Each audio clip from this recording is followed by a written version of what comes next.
Certains expatriés vivant au Togo de par leurs affinités avec le régime togolais, ou du moins avec ce fameux syndicat typiquement togolais, la minorité pieuse, se croient tout permis et donc en territoire conquis. Ils n'usent guère de prudence et de retenue dans leur déraillement et se plaisent à entraîner avec eux tous ceux qui travaillent pour eux ou qui par malheur se trouvant sur leur passage. C'est l'histoire d'Abdellah Tefrige, un expatrié algérien, naturalisé togolais, qui tire les dignes fils de la patrie travaillant dans sa société de gardiennage à Jiri, au fond du Shéol. Le sieur Abdellah Tefrige est connu dans le milieu des hommes d'affaires et aussi dans la presse togolaise comme un homme obscur, énigmatique qui répond parfaitement au sosie du Libanais Maroun Saad.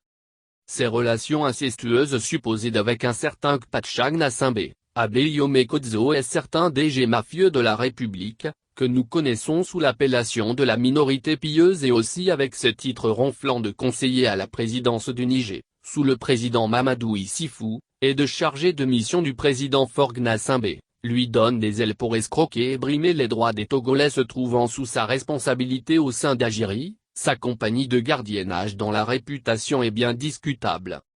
Les employés d'Ajiri traversent depuis plusieurs mois une zone de turbulence qui ne dit pas son nom et qui risque de les emporter tous dans le fossé des malheurs, et de les laisser sur un carreau glissant. En 2019, puis en 2020, la société avait connu une période de troubles débouchant sur la démission de plusieurs hauts perchés dont le directeur financier et le comptable. Toutes ces personnes, ayant démissionné, n'avaient pas le choix devant un PDG qui se comporte comme un néocolonialiste, et qui s'est juré de ne jamais déclarer aucun d'eux à la Caisse nationale de sécurité sociale. Parfois, ces salariés se trouvent obligés de faire des courbettes avant de percevoir l'émiettement de leur salaire.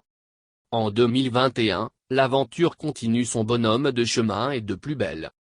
Près de 500 salariés togolais travaillant dans le goulag de Tefrige sont désespérés et risquent d'y laisser leur avenir.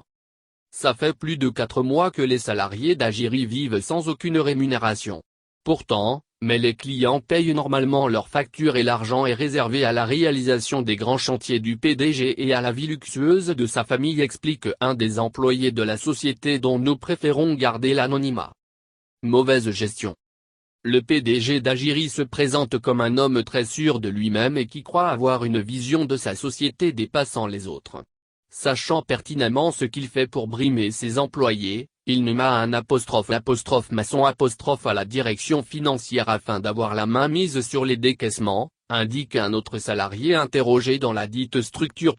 Pire, pour échapper aux injonctions de l'inspection du travail et surtout de la CNSS qui s'obstine à ne pas déclarer les employés, Abdellah Tefrige a mis sa société en redressement judiciaire, laquelle action a été publiée dans les colonnes du journal Togo Presse sous le numéro 11056 en date du 10 juin 2021. Selon une source proche de l'Algérien, ce redressement serait intelligemment et savamment orchestré pour se protéger. Si plusieurs admirent la perspicacité d'esprit d'Abdellah Tefrige, il semble qu'ici, sa malice détruirait les destins de ses employés. En effet, le PDG d'Ajiri veut juste un nouveau départ. Il s'apprête à lancer une nouvelle société de gardiennage et la fin d'écriture de celle-ci annoncerait les couleurs de la nouvelle. Ajiri s'est illustré comme une entreprise qui néglige les dispositions du Code du droit du travail en vigueur au Togo. Les risques professionnels n'y sont pas considérés et il est facile de s'y faire embourber. Pour narguer ses employés, il scande son slogan fétiche, « Celui qui n'est pas d'accord est libre de démissionner ». Propos d'un tyran esclavagiste. N'est-ce pas ?